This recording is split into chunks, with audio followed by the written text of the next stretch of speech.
2003년 12월 29일 저녁 7시쯤이었어요. 서울 거여동에 살고 있는 34살 나모 씨가 아파트에 이제 집에 들어가게 된 거죠. 집에는 예쁜 아내와 아들, 딸이 같이 살고 있는 그런 집이었어요. 그런데 집에 문을 열고 들어갔더니 와이프와 아이들이 다 죽어 있는 거예요. 일가족 3명이 다 죽어 있었죠. 바로 경찰에 신고를 했어요. 그런데 이상한 점이 있어요. 외부 침입의 흔적이 전혀 없었다는 거죠. 남편이 들어올 당시에도 현관문은 잠겨 있었어요. 즉, 문 안에는 가족들만 있었다는 거예요. 숨진 부인 박 씨가 가지고 있던 집 열쇠 또한 주인 그 방에 핸드백 안에 들어 있었어요. 그러니까 외부에서 누가 문을 따고 들어올 수가 없는 거예요. 열쇠 자체가 방에 있으니까요. 창문을 통해서 외부인이 침입할 수도 있었겠죠. 그런데 복도 쪽의 창문은 닫혀 있었어요. 그리고 창살이 쳐져 있었는데 그 창살도 한 개도 훼손되지 않았고요. 게다가 아파트가 7층에 있어요. 그러니까 구조상 바깥쪽 창문으로 누가 아파트를 타고 온다는 건 쉽지 않은 일이었고요. 그런데 더 이상한 건요. 아내 박 씨에게 저항의 흔적이 없어요. 분명 아내는 목 졸려 죽었거든요. 목이 졸려 죽었는데 누군가에게 심하게 반항한 흔적이 없다? 여기서 우리가 뭘 알 수 있죠? 면식범일 가능성이 커지는 거죠. 그럼 혹시 자살인가? 아내가 자식을 다 죽이고 자기도 자살했나? 근데 그러기엔 유서 한 장 남아있지 않는데요? 게다가 보통 우울증에 걸린 와이프들이 그럴 수 있잖아, 뉴스에 보면. 근데 전혀 우울증의 증세가 있는 그런 사람이 아니었어요. 경찰이 이건 누가 봐도 자살이에요. 자기가 자살하고 애들을 죽인 것 같아. 그런데 막상 자살이라고 이거를 단정 지으려고 하니까 뭔가 찜찜한 거예요. 그래서 경찰이 이때부터 단서는 없지만 살인이라는 전제하에 조사를 시작했죠. 그렇다면 누가 용의자 선상에 올랐을까요? 자, 1번. 일단 이 박 씨와 자식까지 죽인 거라면 분명 원한 관계에 있어야 돼요. 그렇지 않고는 와이프만 죽였겠지 뭐하러 애들까지 죽여. 그리고 침입 흔적 또는 저항 흔적이 없는 것으로 봐. 이건 분명 자주 알고 지내던, 얼굴이 서로 알고 있던 면식범이에요. 그렇게 주변인을 조사했죠. 자, 채팅창에서 남편이죠? 그런데 말이지.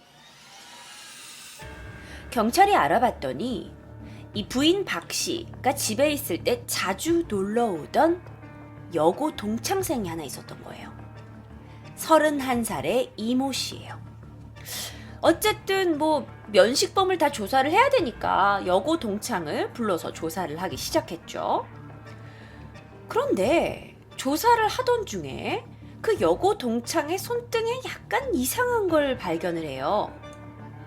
이런 상처예요. 이런 상처야. 그런데 상처는 누구나 있을 수 있어. 근데 이상한 게 뭐냐면 이 씨가 조사를 받는 내내 이걸 이렇게 숨기는 거야. 손을 막 숨기려는 거예요. 그래서 경찰이 이게 뭐가 있다 싶어서 이 씨의 집을 수색했죠. 그리고 나서 아주 특이한 걸 발견했어요. 뭐냐면 페트병이 하나 잘려져 있는 거야. 일반 사람은 페트병을 자르지 않아요. 갖다 버리지. 근데 이상하게 집에 잘려진 페트병이 있었던 거예요. 자, 그러면 과연 무슨 일이 있었던 걸까요? 이 씨와 박 씨는 여고 시절부터 친구였어요. 이 씨는 집에 자주 놀러 왔죠. 그리고 박 씨의 아이들과 그렇게 잘 놀아줄 수가 없어요. 평소에 아이들도 너무 좋아하고 이 씨랑 오래간만에 고등학교 때 이래로 만난 것도 너무 반갑고 친구도 있어서 너무 좋고 그래서 정말 사이좋게 잘 지냈던 거죠. 그런데 살해 당일날, 살인사건이 일어난 그 당일날에도 이 씨가 박 씨 집을 방문했어요. 내가 애들하고 오늘 놀아줄게 하면서요. 그런데 애들하고 놀아주려다 보니까 이모 우리 재밌는 거 해줘요. 그랬더니 이 씨가 그래? 그럼 우리 이모랑 엄마랑 다 같이 술래잡기 할래? 야, 엄마, 네가 엄마니까 네가 술래해. 알겠지? 하면서 와이프 박 씨의 눈을 가리개로 가린 거예요.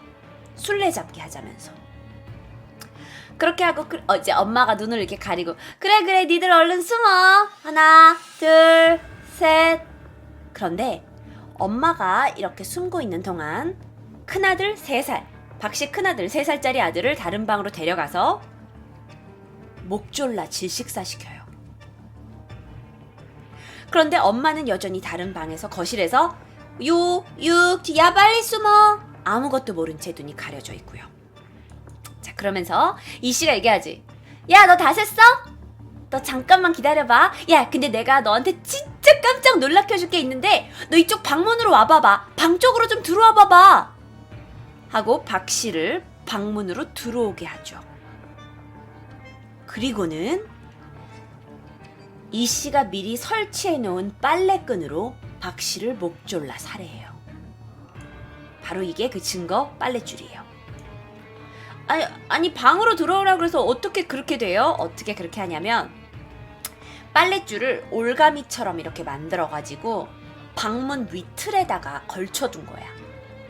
그런데 거기에 지렛대로 그 잘려진 페트병을 거기다 씌워가지고 끈이 흔적이 남지 않도록 페트병을 쓴 거야. 자, 그런데요. 이렇게 박 씨가 살해당하는 동안 옆에 있던 1살짜리 딸이 있었어요. 딸이 뭔가 분위기가 이상하잖아. 그러니까 막 울기 시작해요. 그런데 딸이 우니까 시끄럽잖아. 그래서 옆에 있던 비닐봉지를 꺼내와서 검정색 비닐봉지로 딸의 머리를 씌워요. 그리고 질식시켜서 살해하죠. 자, 그리고는 빠르게 일처리를 합니다. 박 씨 집 열쇠로 바깥쪽에서 현관문을 잠궈요. 그리고는 박 씨의 그 창틈 있죠? 그 복도 쪽에서 아는 창틈으로 해서 핸드백에다가 백을 넣어가지고 문 안으로 던져 넣어요. 그러니까 열쇠는 아직 집 안에 있는 게 되는 거예요. 그리고 나서 7시쯤 남편이 퇴근하고 집에 와서 죽은 아내와 아이들을 발견하게 되는 거죠. 그녀는 왜 살해를 한 걸까요? 이 살해 이유가 너무도 황당해요. 바로 부러움과 질투였어요. 오래간만에 고등학교 친구를 만났는데 얜 벌써 결혼했네. 뭐야, 남편도 되게 다정하잖아. 토끼 같은 자식들도 있고 난 아직 결혼도 못하고 이러고 혼자 있는데. 근데 네 남편 돈도 잘 벌고 너무 다정다감하고 가정적이고 너무 좋다. 너만 없었다면 이 자린 내 자린데. 너무 억울해. 분해! 그 자린 내 자리라고! 미쳤나봐 이 여자. 이 부러움이 시간이 점점 지나면서 증오로 변한 거예요. 그러면서 어떻게 생각했냐면 이 박 씨와 아이들이 사라지면, 아이들까지는 처음에 아니었나 봐. 박 씨만 사라지면 그 집과 남편과 이 행복한 가정은 다 자신의 것이라는 망상에 빠지게 된 거죠. 그러니까 이거는 리플리 증후군이에요. 증후군의 일종이라고 볼 수가 있어요. 내가 만들어낸 허구의 세계에 나를 집어넣는 거니까요. 그래서 그녀의 살해 동기는 그냥 부러움과 질투. 너무나 단순히 너가 없어지면 이 집의 행복은 내 거야 라고 생각했기 때문이에요. 자, 그런데 이 사실을 베이스로 만든 영화가 있어요. 홍수아가 나오는데 이 멜리스라는 영화가 있어요.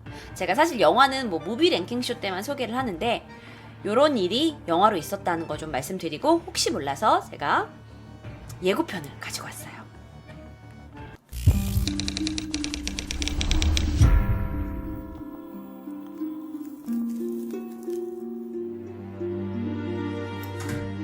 오빠, 가인이. 그래? 근데 오빠는 어쩜 하나도 안 변했니? 야야야야! 우리 회사 직원이야, 직원. 김비서.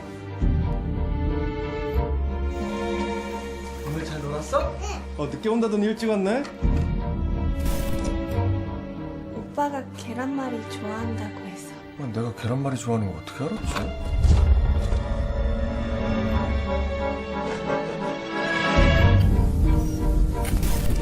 우리 집 아닌 것 같아. 이거 무서워. 내가 돌보기만 없는 동안에 가연이 있어서 얼마나 편하게 지내고 있는데 내가 친구 만나는 게 그렇게 싫어? 당신 가인에 대해서 얼마나 알아? 남자친구 봤어? 무슨 일 하는데? 회사는 가봤어? 가인이는 우리에 대해서 너무 잘 알고 있잖아.